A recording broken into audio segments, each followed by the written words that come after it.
Hi, I'm here with Kim O'Neill, jewelry designer and instructor. Kim, I love these projects that you brought today. Thank you so much. This is beautiful work. Thanks for coming. Thanks. Good to be here. All right, well, what do we do first? We're going to be making a mandala. Mandala, yes.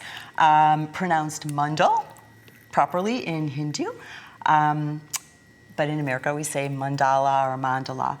The first thing I do is I draw. I actually draw my own, I use my own drawings, and then I etch them into metal for my centerpiece on the mala. And is it something that people can do even if they can't draw? absolutely, yes. Yeah, Okay. very easy. Yeah. All right, but I bet you have some tips for us on how to draw. I absolutely do, yep, Okay. I do. So what I do is I use this, the template, the round template, because mandalas are round, and it actually means, in Sanskrit, it means circle. So you want to keep it a circle, and I use the templates, and I start by making just a little circle. And then I make another circle around that circle, and I keep going in concentric circles. And then they're really just guidelines for me to add my elements when I'm ready to do that. And I draw in pencil because, in case I want to erase. Sure. And then once I have all of my circles drawn, I will take a ruler and divide up the entire circle. It's sort of even, but not really, because I don't really stress over whether it's even or not, because it's a hand-drawn piece, and hand-drawn is not perfect. I like that. I like that a lot. That takes a lot of the stress away. And Yeah, this totally. should be a peaceful type of project. You shouldn't be having to labor over this. It actually is. It's very, the mandalas are used in Hindu and Buddhist ceremonies, certain spiritual ceremonies. They're used for meditation, just by having the symmetry of the mandala and the different, it organizes the mind so that when you look at it, it's sort of, puts you sort of in a trance-like state, and you start in the middle of the mandala and you just look at it for meditation. So then once I do the pencil drawing, I will go over it with a marker. Okay. So I usually use any type of art marker, these are some of the elements that you can use. You can use the flower petals, the bumps. You can use short ones, tall ones, wide ones. You can use petal flowers, leaves, triangles. Anything goes really in a mandala. The dots are really nice. Really, yeah, anything goes. Yeah, and so once you have your design that you like, then you can reduce it down so that you can make it into jewelry. Exactly. Yeah. So I play around with it on my copier, and I do different sizes depending on what I want to do. Yeah. Great. So when you're ready to look at the metal portion, it looks like you have a template here. I do. Yeah. Yes, because I wanted this to be in the shape of a sort of a teardrop, sort of not. So I made my template, first cut it out of paper. Obviously, you fold the paper and then you get even sides, which is really nice. Then I traced it and drew it onto this. Then, of course, traced it onto the bronze metal. Before I traced it, though, I actually sanded the metal to clean it. I sand it and I wash it off. You want it to be very clean when you etch. So then I drew it on just with a Sharpie. And you can cut that out. It's 20 gauge. You can cut it out with tin snips, or you can use a shear just to cut the straight edges and then go around the curvy edges with a metal file. Okay. And so once you do that, then it looks like this. Oops, sorry. That's okay. We can see it right here. This is beautiful. So once you do all the metal preparations, then you put this piece through the chemical process. I do. So what I do is I will take my sized mandala and heat transfer it onto the metal. It's kind of a long process. Once the heat transfers onto the metal, it looks like this. It looks a little bit like there's a little bit of paper still on there. It's not. You just rub with your thumb and you get all of the paper off. Once that happens, I put it into the chemical etchant. And it goes into the chemical etchant.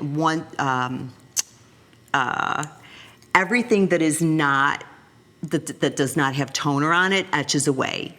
So then when it comes out of the etchant, after about an hour, you have this beautiful piece of etched metal that you can use in your designs. Right. Yeah. And unique to you. Totally. So it's going to look like this piece here. Correct. This is gorgeous. I love everything about this whole tray right here. Yeah. Colors, metal, beads, right? All right. So what will we do next? So then, when traditionally mandalas are made up of 108 beads. Okay. The 108 is a sacred number in Hinduism and Buddhism. Mandalas can be used, you can use, then there's 3 counting beads that you can use. They're usually bigger or have a different texture than the rest of the beads on the necklace, so that you kind of know where you're at when you're using the mandala in, as a meditation tool. So what I would do is I'd start with the knotting cord. I have already glued the edges, the ends of these cords, so that they're nice and taut, so that it's easier to string the beads. Then I take a cutting tool and I'll make just a little bit of an angle on this, so that the bead slides on easier. You also want to make sure that the cord you're using and the beads that you're using have holes big enough for the cord. So you can get cord in different sizes, but a lot of times beads come in, the holes aren't very big, so you have to be careful. So you start in the middle here, and I just make a regular knot. And normally you would use a 7-foot length of this, right? Yes, I would. But we're using a shorter one because it's easier to manage. Correct. Yeah, 7 feet, because you got to get 108 beads on there. So I would take the counter bead, put that on.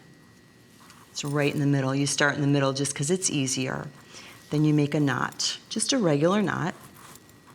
Then you take any type, really any kind of pointer tool or yeah, basically. Okay. And you get up really close to the bead, so that your knot is really tight and snug. You pull that out, take your tweezers, and press it in. And then what I like to do is take my thumb, just to make sure. So now you've got 2 knots. Then you can start with your regular beads. So I've got a aquamarine bead here. See what I mean about the bead holes not being big enough sometimes? And different strands of beads do have, sometimes you'll have the same strand and the beads are too small. And sometimes the beads the holes are too small, sorry. And then we'll try one of these orange beads. Yeah, I know what you mean. Sometimes you have to ream them out to make them more perfect. And you want to sometimes order more beads than you know you'll need, just for that reason, so you're not stuck with, your mala doesn't have maybe 107 beads on it. Oh, that's a good idea. Yeah, so again, coming in here, getting up really snug, taking the tweezers, pressing in. I take my thumb, and then because this cord, it can be a little bit stretchy, and then I'll go to the other side. And sometimes I'll do 5 beads on one side and then go to the other side. Just to keep it in balance. Exactly. Keep it in balance, which is what the it's all whole about. idea, right? Behind the mala, right? Right. And so there we have the start of our mala. The different color threads are really nice to contrast too with the beads. So yeah, that is a fun addition. there you have it. So then how do you bring it together? So now I have this that I've almost finished. It has 108 beads on it. And you take the guru bead or the guru bead. And what's special about that one? So the guru bead is the bead where you start in your meditation. And you're always, so you start with the guru bead and you go away from it. And you take and you hold each bead in your fingers, always using the right hand. So I put this is a brass bead. So you could use any bead there? You can use any bead here, as long as it's got a big enough hole that the threads can go through like 4 times.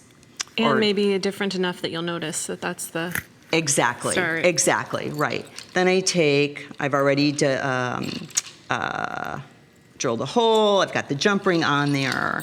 I'll take that, put that on, and then string these back through. Oh, okay. That can be tricky. Yeah, it can be tricky. So back to the guru bead. I want to make this really tight. Okay. So it looks nice and neat. So pulling on these threads. So you're getting a little bit everybody tricky. even there. Everybody's even. Then I just knot it, really just a regular knot. Oops. I'm gonna bring this Yes, up here thank so you. I don't lose it. Not hanging in the air. All 2 right, to so 3 it's knots. like a square knot. Yeah, just a regular old knot. Then I'll take some gel super glue, any type of gel super glue, give it a little super glue there, and then I wait till it dries and then I cut the ends. Okay. Then I put the tassel on. Yay, and we're going to learn how to make tassels with you later in the season. So I just turn it over. Also, I do etch both sides because I Okay. think that's really fun. You just take your flat nose pliers after you've made your tassel, which is really fun too. Attach it right there.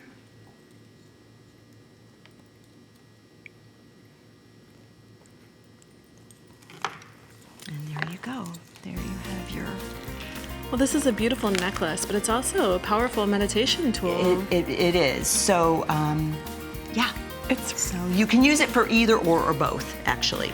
all right. Well, let's take a look at the finished pieces over here. Thank you so much. Thank It was you great so having much you. for having me. It was great to be here.